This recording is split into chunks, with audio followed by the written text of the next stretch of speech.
ছাত্রদের নেতৃত্বে একটি বাংলাদেশে গণ অভ্যুত্থান সংগঠিত হয়েছিল। আমাদের সামনে একটি চ্যালেঞ্জ দেওয়া হয়েছিল ব্যালট রেগুলেশনের। আমরা এই প্রস্তুতির জন্য আজকে দেশবাসীর সামনে দেখাচ্ছি আমরা নির্বাচন যে সাংবিধানিক প্রতিষ্ঠান রয়েছে তাতে আমরা দরখাস্ত করেছি। পার্লামেন্ট এখন খালি রয়েছে।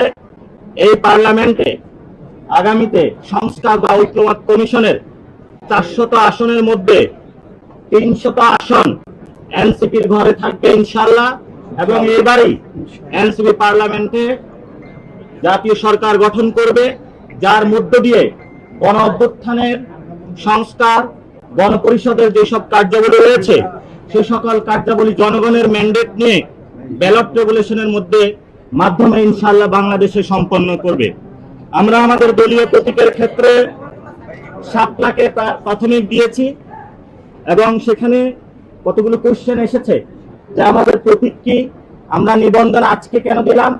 আপনারা জানেন আমরা স্বল্প সময়ে দল গঠন করতে পেরেছি এবং সারা বাংলাদেশে কথা বলেছি, কিন্তু আপনাদের মাধ্যমে দেশবাসীকে জানাতে চাচ্ছি আমরা অনেক জায়গায় আমরা অফিস নিতে গিয়েছি, সেখানে আমাদের অফিস নিতে বাধা দেওয়া হয়েছে। অনেক জায়গায় আমরা কমিটি গঠন করতে গিয়েছি, সেখানে ছল ছাত্রের আশ্রয় নেওয়া হয়েছে। বিভিন্ন দল তাদের দলীয় এজেন্ট বিভিন্ন ভাবে আমাদের মধ্যে ঢুকিয়ে তারপরে তাদেরকে আবার এই পদত্যাগ করিয়েছে। এই হলো বাংলাদেশের রাজনৈতিক কালচার। আমরা সকল প্রতিকূলতা, সকল চ্যালেঞ্জকে মানিয়ে আজকে আপনাদের সামনে এখানে উপনীত হয়েছি। বাংলাদেশে যেভাবে 5 তারিখে গণ অভ্যুত্থানে বাংলাদেশের মানুষের জয় হয়েছিল, আগামীর পার্লামেন্ট ভোট ব্যাংকে এনসিপির শাপলা প্রতীকে পুরো বাংলাদেশের মানুষ জয় জয়কার করে দিবে। এনসিপির নেতৃত্বে নতুন সরকার গঠন হবে। এবং এখানে একটি প্রশ্ন এসেছে যে আমাদের দ্বিতীয় প্রতীক কি। দ্বিতীয় প্রতীক হিসাবে আমরা রেখেছি কলম, দ্বিতীয় প্রতীক হিসাবে রেখেছি আমরা মোবাইল।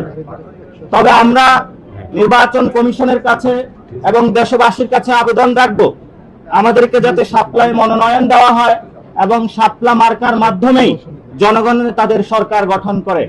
আপনারা জানেন আমরা পুরো বাংলাদেশ থেকে 5 লক্ষ মানুষের ডাটা নিয়েছিলাম। সেখানে আমরা দেখিয়ে দেওয়ার চেষ্টা করেছি যে অধিকাংশ বাংলাদেশের মানুষ এনসিপির প্রতীক হিসাবে শাপলা চায়। জনগণের সেই পালসটা বুঝে আমরা আজকে নির্বাচন কমিশনে শাপলা প্রতীকের জন্য আমরা জমা দিয়েছি।